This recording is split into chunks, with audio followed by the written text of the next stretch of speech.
કરજણ નગરમાં રાત્રિના ભારે પવન સાથે 4 કલાકમાં 5 ઇંચ વરસાદ વરસતા નગરમાં આવેલ શાહ એનબી સાર્વજનિક સ્કૂલ કમ્પાઉન્ડમાં પાણી ભરાયા। સ્કૂલ કમ્પાઉન્ડમાં ઘૂંટણસમા પાણી ભરાતા સ્કૂલ બંધ રાખવા ફરજ પડી હતી। તાલુકામાં ભારે વરસાદ વરસતા તાલુકાના હલદરવા ગામે પાણી ભરાયા।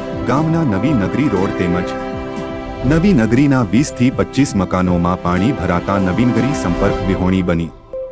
નવી નગરીમાં જવાના ખાડી રોડ ઉપર પણ ગળાડૂબ પાણી ભરાયા।